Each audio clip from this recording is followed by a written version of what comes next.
नमस्कार दोस्तों, मैं राजेश कुमार आप सभी का स्वागत करता हूं द नॉलेज क्लासरूम के सोशल मीडिया प्लेटफॉर्म पर।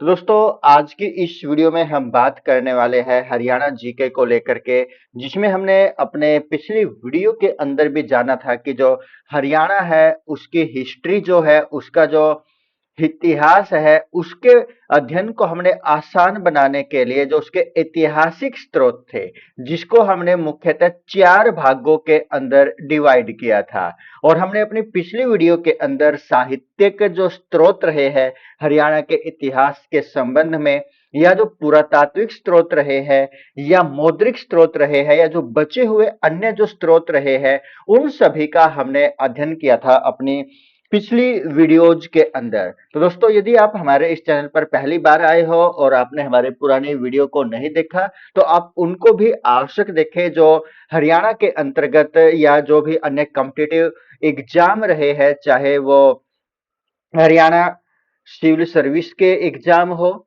हरियाणा स्टाफ सिलेक्शन कमीशन के एग्जाम हो, सीईटी हो, या फिर अन्य कोई भी एग्जाम जो हरियाणा से संबंधित हो, उन सभी के लिए महत्वपूर्ण होने वाले हैं। तो चलिए, आज की इस क्लास में हम बात करने वाले हैं जो हरियाणा है उसका प्रागैतिहासिक काल के बारे में। जो हरियाणा है उसका जो प्रागैतिहासिक काल है, उसके बारे में हम जानकारी इकट्ठा करेंगे आज की इस वीडियो में। तो जो हिस्ट्री है, जो इतिहास है, इतिहास को यदि हम एक अध्ययन करने की दृष्टि से देखें, जो कि मुख्यतः क्या है, एक प्रकार का ग्रंथ है। जो हिस्ट्री है वो क्या मान सकते हैं हम, एक ग्रंथ मान लिया, जिसके अंतर्गत क्या शामिल है, जो प्राचीन काल में या जो अब से पहले कोई भी जो घटना घटी है, यानी कि आज जो इस समय है, इस समय है पहले जो भी घटना घट चुकी है, इतिहास के अंदर जो भी घटना घट चुकी है, उन घटनाओं के ऊपर जो जानकारी होती है, उसी जानकारी को हम क्या मान सकते हैं, इतिहास मान सकते हैं। और जो ये घटना होती है, ये घटना भी किसके ऊपर आधारित होती है, जो वास्तविकता होती है, वास्तविक घटना के ऊपर ये आधारित होती है। लेकिन जो वास्तविक घटना होगी, उनके भी क्या होंगे, कोई ना कोई स्रोत होगा, उनकी जानकारी के सोर्सेज होंगे, जहां से हमें पता चलता है कि इतिहास के अंदर ये हुआ था। तो जो हिस्ट्री है, उसके जो पिता है, वो हिस्ट्री ऑफ, जो फादर ऑफ हिस्ट्री है, वो किसको माना जाता है, हेरोडोटस को फादर ऑफ हिस्ट्री माना जाता है। जो ये हिस्ट्री शब्द है, कौन सी भाषा का शब्द है, ये ग्रीक यूनानी भाषा का शब्द है। ग्रीक या यूनानी भाषा का शब्द ये है, जिसका मतलब क्या होता है, छानबीन के बाद जो भी हम जानकारी जुटाते हैं, उसी को क्या बोला जाता है, हिस्ट्री बोला जाता है। तो अब बात, चाहे हम हरियाणा के बारे में बात करें, या हम बात करें इंडिया के बारे में, या हम बात करें अपने संसार के बारे में, अपने वर्ल्ड के बारे में, तो इन सभी की जो जानकारी है, उसके जो स्रोत है, उनको हम अपने अध्ययन को आसान बनाने के लिए मुख्यतः क्या करके चलते हैं, 3 भागों में बांट सकते हैं। यानी कि जो हम यहाँ पर सोर्सेज है, उसके जो स्रोत है इनके इतिहास को लेकर के, उसको हम कितने भागों में बांट सकते हैं, 3 भागों में बांट सकते हैं। यानी कि पहला तो कौन सा हो सकता है, जो हमारे पुरातात्विक स्रोत होते हैं। पुरातात्विक स्रोतों के अंदर हम क्या क्या शामिल कर सकते हैं, देखिए अभिलेख है, या अवशेष है, स्मारक है, मंदिर है, मूर्ति है, सिक्के है, जीवाश्म है, इत्यादि इत्यादि को हम यहाँ पर पुरातात्विक स्रोतों के अंदर शामिल कर सकते हैं। उसके बाद साहित्यिक स्रोतों के अंदर हम बांटे, तो जो साहित्यिक स्रोत है उसको भी हम मुख्यतः 2 भागों में डिवाइड कर सकते हैं, धार्मिक साहित्यिक स्रोत और गैर धार्मिक साहित्यिक स्रोत, चाहे वो इंडिया के संबंध में हो या फिर वो हरियाणा के संबंध में हो। उसके बाद यदि हम नंबर 3 पर डिवाइड करें इतिहास के बारे में जानकारी को लेकर के, तो जो हमारे यहाँ पर विदेशी आते हैं, क्योंकि जो विदेशी है, एक देश से दूसरे देश के अंदर अक्सर लोग जाते रहते हैं, वहां की कुछ चीजों को वो अन्य अपने देशों के अंदर लेकर के जाते हैं, और कुछ अपने देश की चीज उस देश के अंदर लेकर के जाते हैं, जिसके कारण से वहां पर जो चीजें हैं उनका आदान प्रदान होता रहता है। यानी कि जिस प्रकार से जो विदेशी यात्रियों का जो वृतांत है, जो वो उस देश के बारे में कहते हैं, वो भी एक महत्वपूर्ण भूमिका निभाता है इतिहास के बारे में जानकारी को लेकर के। अब आज के इस वीडियो के अंदर हम केवल हरियाणा के ऊपर फोकस करेंगे और हरियाणा के बारे में जानकारी को इकट्ठा करने की कोशिश करेंगे। तो चलिए शुरू करते हैं। सबसे पहले जो हरियाणा है, हरियाणा के कौन से काल के बारे में हम अध्ययन करेंगे? हम अध्ययन करेंगे प्रागैतिहासिक काल। प्रागैतिहासिक काल के बारे में जो हरियाणा का है, उससे संबंधित हम आज की इस वीडियो के अंदर चर्चा करने वाले हैं। तो इस काल के अंदर जो मुख्य साक्ष्य हमें प्राप्त होते हैं, जो हमें जानकारी प्राप्त होती है, वो मुख्यतः कहां से होती है? जो शिवालिक वाला एरिया है, जो शिवालिक एवं जो अरावली का अक्षेत्र है, अरावली का जो अक्षेत्र है, इन दोनों से ही हमें मुख्यतः क्या प्राप्त होते हैं? साक्ष्य प्राप्त होते हैं। किसके बारे में? प्राग ऐतिहासिक काल को लेकर के। अब जो प्राग ऐतिहासिक काल होता है वो कौन सा होता है? यानी कि जिसके बारे में कोई भी जो लिखित जानकारी है, लिखित जानकारी न हो, लिखित जानकारी न हो, यानी कि उसी काल को कौन सा काल बोला जाएगा? प्राग ऐतिहासिक काल बोला जाएगा। अब लिखित जानकारी का न होना, जिसका कारण क्या होगा? जिसका जो कारण रहा होगा कि उस समय के हमारे पास लिखित जानकारी नहीं है, तो उसका कारण क्या होगा कि उस समय के जो लोग थे, उसको किसका ज्ञान नहीं था? लिपि का ज्ञान नहीं था। वो अनजान थे, यानी कि वो लिखना पढ़ना नहीं जानते थे। अब बात करें इस काल के दौरान जो हमें जानकारी प्राप्त होती है, इस प्राग ऐतिहासिक काल के अंदर जो हमें जानकारी प्राप्त होती है, तो उस जानकारी वो हमें किस प्रकार से प्राप्त हुई? उस जानकारी का जो स्रोत रहा है वो क्या रहे होंगे? अब यहां पर हम बात करें किसके बारे में, जिससे हमें जानकारी उस काल के बारे में मिली होगी? हम बात कर सकते हैं औजारों के बारे में। जो औजार उस समय यूज होते थे, प्रयोग होते थे, वो मुख्यतः किस चीज के बने हुए होते थे? स्टोन के, पत्थर के वो बने हुए होते थे, जिसका वो मानव प्रयोग किया करता था। उसके बाद वहां पर जो है कि समय बीतता चला जाता है, हमें कुछ ना कुछ अवशेष प्राप्त होते हैं, या जो जीवाश्म है वो हमें प्राप्त होते हैं, जो कि हमें जानकारी प्रदान करते हैं इतिहास को समझने में, मुख्यतः प्राग ऐतिहासिक काल को भी। उसके बाद जो गुफा है, गुफा के ऊपर क्या किया करता था? मानो कुछ ना कुछ चित्रों को बना देता था, जिसके बारे में भी हमें यहाँ पर जानकारी प्राप्त होती है अपने इतिहास के बारे में कुछ जानने को लेकर के। या फिर जो कुछ जीव थे जो किसी कारण से वहां पर नीचे दब जाते हैं, उनकी जो अस्थियां है वो हमें प्राप्त होती है। कि एक कुआं है जिसके अंदर से हमें कुछ हड्डियों के अवशेष या मछलियों के जो हड्डियां है वहां से प्राप्त होती है, जिसके आसपास एक मानव बैठ करके क्या करता होगा? उन जीवों को खाता होगा, या कोई अन्य कारण रहा होगा जिसे जो हमें क्या बताएगा? उन अस्थियों के बारे में हम क्या अनुमान लगाते हैं, या जो उनका रहने का स्थान रहा होगा, जिसको हम निवास स्थान, निवास स्थान यानी कि किस प्रकार से वो लोग रहते थे। कि हम हड़प्पा के बारे में बात करें तो हड़प्पा का जो वहां के लोगों का रहन सहन था, किस प्रकार का था? वो सभ्यता किस प्रकार की रही होगी, या हड़प्पा से पहले की जो सभ्यताएं रही होगी वो किस प्रकार की रही होगी? तो ये सारी की सारी जानकारी हमें वहां से प्राप्त होती है। आगे बढ़ते हैं और अब अपने अध्ययन को और ज्यादा यहाँ पर आसान बनाने के लिए हम क्या करते हैं? जो हरियाणा का प्राग ऐतिहासिक काल है उसको भी हम आगे क्लासिफाई करेंगे, उसको भी वर्गीकृत करेंगे कितने भागों के अंदर। मुख्यतः इस प्राग ऐतिहासिक काल को, जो प्रागैतिहासिक काल है, उसको भी हम क्या करेंगे? मुख्यतः बांट लेंगे। कितने भागों के अंदर बांटेंगे अपने अध्ययन को आसान बनाने के लिए? मुख्यतः 4 भागों के अंदर हम इसको बांटेंगे। पहला काल, जिसको हम क्या नाम देंगे? पूरा पाषाण काल। पूरा पाषाण काल। प्राग ऐतिहासिक काल को भी हमने यहाँ पर वर्गीकृत कर लिया। पहला भाग कौन सा है? पूरा पाषाण काल। दूसरा भाग कौन सा है? मध्य मध्य पाषाण काल। पाषाण का मतलब क्या होता है? पत्थर। उसके बाद नंबर 3 पर हमने कौन सा? नव पाषाण काल। 3 भाग यहां पर हो चुके हैं।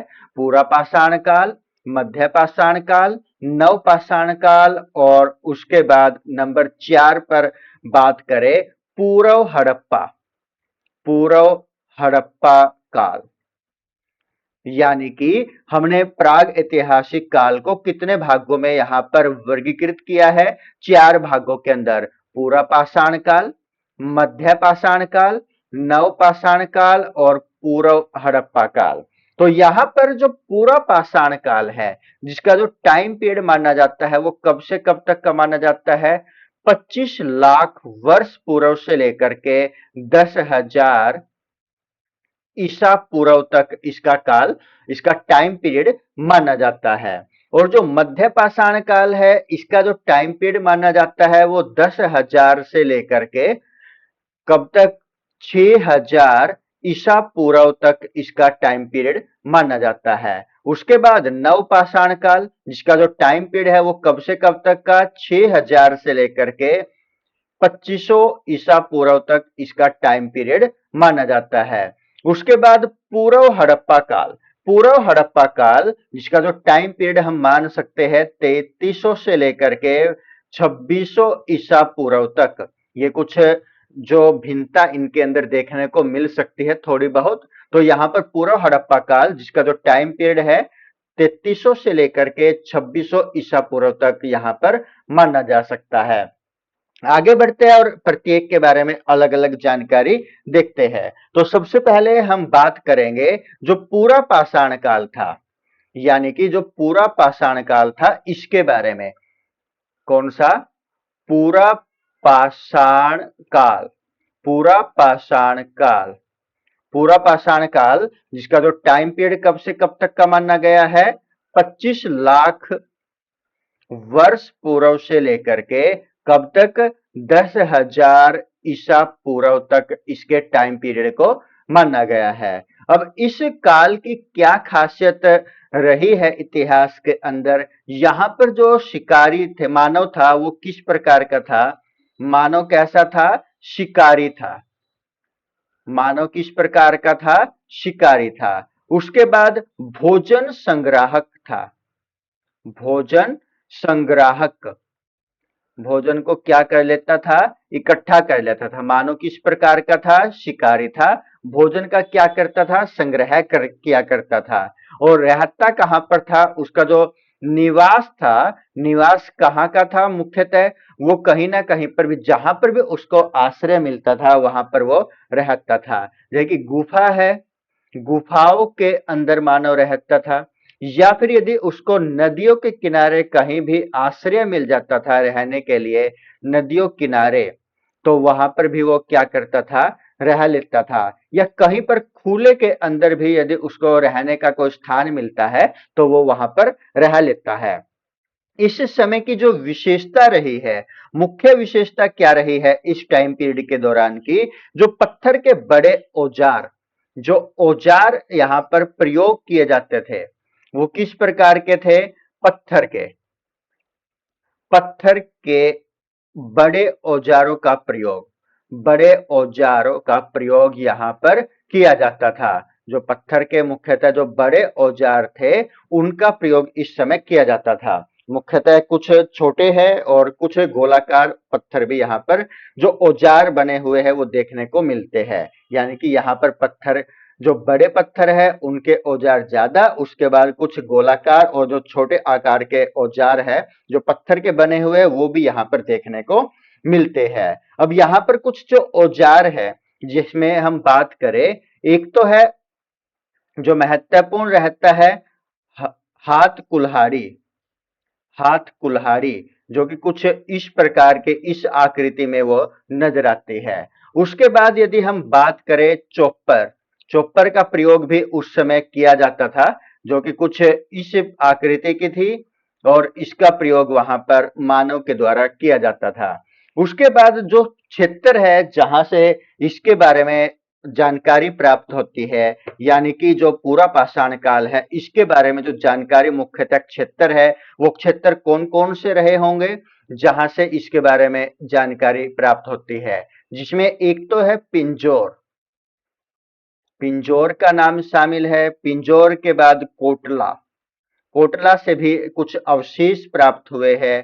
धामली, धामली से भी जानकारी, या फिर हम बात करें अहिया, अहिया से भी जानकारी प्राप्त होती है। उसके बाद जो महत्वपूर्ण रहे हैं वो कौन से, पंचकुला, पंचकुला, यमुनानगर, यमुनानगर, और जो मुख्य है सोहना घाटी, सोहना घाटी, यहां से भी इनके अवशेष प्राप्त होते हैं जो कि हमें जानकारी देते हैं पूरा पाषाण काल के बारे में। आगे बढ़ते हैं और अब हम जानेंगे कौन से बारे में, मध्य पाषाण काल के बारे में। मध्य पाषाण काल, मध्य पाषाण काल के बारे में अब हम यहाँ पर जानेंगे, जिसका जो टाइम पीरियड रहा है वो कब से कब तक का रहा है। मध्य पाषाण काल का जो टाइम पीरियड रहा है 10,000 से लेकर के 6,000 ईसा पूर्व तक का टाइम पीरियड रहा है। अब इस समय में क्या बदलाव आया, यहां पर जो जलवायु थी, जो जलवायु थी, जो क्लाइमेट था, वो अनुकूल हो गया था, अनुकूल हो गया था। क्यों? क्योंकि यहां पर कुछ ना कुछ जो मानव है, मानव के जीवन में कुछ बड़े परिवर्तन हुए हैं, जिसका मुख्यतः कारण क्या मान सकते हैं, जलवायु। हो सकता है कि यहां पर अब जो मानव है कुछ ना कुछ फसल इत्यादि करना भी वो सीख गया हो, तो मानव के जीवन में बड़े परिवर्तन यहाँ पर देखने को मिलते हैं। और उसकी कुछ जो विशेषता है, जो विशेष यहाँ पर देखने को मिलता है वो क्या है, छोटे औजारों का प्रयोग, छोटे औजार, छोटे औजारों का प्रयोग यहाँ पर देखने को मिलता है इस काल के दौरान। उसके बाद यहाँ पर और क्या है, जो धनुष है, धनुष बाण का प्रयोग मानव करने लग गया था। मछली पकड़ना, मछली पकड़ना और शिकार करना भी यहाँ पर मानव सीख चुका था। और यहाँ पर इस काल के दौरान जो मानव था उसने कुत्ते को भी पालतू बनाना शुरू कर दिया था। और यहाँ पर जो मानव है कुछ इस प्रकार से रहने लग गया था, जिसको हम अर्धस्थायी निवासी बोल सकते हैं। अब यहाँ पर आगे बढ़ते हैं और अब जानकारी हम प्राप्त करेंगे किसके बारे में, नव पाषाण काल के बारे में। कौन से काल के बारे में, नव पाषाण काल, नव पाषाण काल के बारे में हम जानकारी यहाँ पर प्राप्त करेंगे, जिसका जो टाइम पीरियड हम मान सकते हैं वो कब से कब तक का मान सकते हैं, 6,000 से लेकर के 2500 ईसा पूर्व तक हम इसके टाइम पीरियड को मान सकते हैं। अब इस काल के अंदर क्या रहा है, इसके बारे में हम यदि देखें तो इस काल में जो मानव इतिहास की कृषि क्रांति का काल, यदि इसको बोला जाए तो कोई अतिशयोक्ति नहीं होगी। यानी कि जो ये काल रहा है किसका रहा है, मानव इतिहास के अंदर कृषि क्रांति का टाइम पीरियड रहा है, कृषि क्रांति का काल इसको हम बोल सकते हैं, जो नव पाषाण काल रहा है। क्यों बोल सकते हैं, इसके लिए क्या विशेषता रही होगी, कृषि का प्रारंभ, कृषि का प्रारंभ, यानी कि अब मानव ने हो सकता है कि कृषि करनी शुरू कर दी हो। उसके बाद पशु पालना, यानी कि पशुपालन भी यहाँ पर मानव के द्वारा कर दिया गया होगा शुरू। उसके बाद यहाँ पर जो मानव है किस प्रकार के गांव में रहना शुरू कर दिया होगा, समूहों के अंदर, यानी कि स्थायी गांव जिसको हम बोल सकते हैं। बर्तनों का प्रयोग, यानी कि जो मिट्टी के बर्तन है, मिट्टी के बर्तनों का प्रयोग भी इस समय मानव करने लग गया होगा। उसके बाद इसमें जो मानव है इसी काल के दौरान उसने किसका प्रयोग भी करना शुरू कर दिया होगा, जो पहिए है, पहिए का प्रयोग, भी मानव ने करना शुरू कर दिया था। और साथ में एक महत्वपूर्ण बात भी क्या है, अनाज का भंडारण, यानी कि जो अनाज है, अनाज को स्टोर करना, अनाज का भंडार भी उसने शुरू कर दिया था, भंडारण करना भी उसने उसको शुरू कर दिया था। अब जो इस क्षेत्र के बारे में जो हमें जानकारी मिलती है, उस क्षेत्र से संबंधित जो साक्ष्य हमें प्राप्त होते हैं, वो कहां से प्राप्त होते हैं? हिसार के, हिसार की एक जगह है जिसका नाम क्या है? शीशवाल। शीशवाल से ये जानकारी प्राप्त होती है, जिसके कारण से इसको क्या बोला जाता है, इस जो ये जानकारी मिले वाला स्थान है, उसी के नाम के आधार पर इसको क्या बोला जाता है? शीशवाल सभ्यता भी इसको नाम दिया जाता है। उसके बाद यदि हम इसी के बारे में और ज्यादा जानकारी इस काल के बारे में देखें, तो इसमें जो स्थान आता है, अन्य स्थानों के बारे में जानकारी, जो है कि हम कुणाल के बारे में बात करें। कुणाल कौन से डिस्ट्रिक्ट के अंदर पड़ता है? फरीदाबाद जिले के अंदर पड़ता है। और यहाँ पर पूर्व हड़प्पा संस्कृत के साक्ष्य, संस्कृति के साक्ष्य हमें देखने को मिलते हैं। कुणाल कहाँ पर पड़ता है? फतेहाबाद के अंदर पड़ता है। और यहाँ पर पूर्व हड़प्पा संस्कृति के साक्ष्य हमें देखने को मिलते हैं। उसके बाद एक और महत्वपूर्ण स्थान है जिसको, जिसका क्या नाम है? राखी गढ़ी। ये कौन से डिस्ट्रिक्ट के अंदर पड़ता है? ये आप कमेंट करके बताइएगा। और ये स्थल कैसा है? भारत का सबसे बड़े स्थलों के अंदर इसकी गिनती की जाती है। अन्य में बात करें बनावली, बनावली कौन से डिस्ट्रिक्ट के अंदर पड़ता है? फतेहाबाद के अंदर पड़ता है। और यहाँ पर पूर्व और जो परिपक्व हड़प्पा के अवशेष है वो भी देखने को मिलते हैं। उसके बाद एक और स्थान है जिसका नाम है भिरडाना। भिरडाना ये भी फतेहाबाद के अंदर पड़ता है। और घग्गर सरस्वती क्षेत्र की जो प्रारंभिक संस्कृति है, ये यहाँ पर देखने को मिलती है। तो दोस्तों, आपको हमारी ये वीडियो किस प्रकार की लगी, कमेंट करके आवश्यक बताइएगा। यदि कोई भी गलती, कोई भी कमी आपको नजर आती है इस वीडियो के अंदर, तो प्लीज कमेंट के माध्यम से हमें उसके बारे में आवश्यक जागरूक करें। तो दोस्तों, यदि आपने अभी तक इस चैनल को सब्सक्राइब नहीं किया, फॉलो नहीं किया, तो प्लीज आप इस चैनल को सब्सक्राइब करें, फॉलो करें। जल्द मिलते हैं किसी अन्य टॉपिक के साथ, तब तक के लिए सभी को नमस्कार। जय हिंद दोस्तों।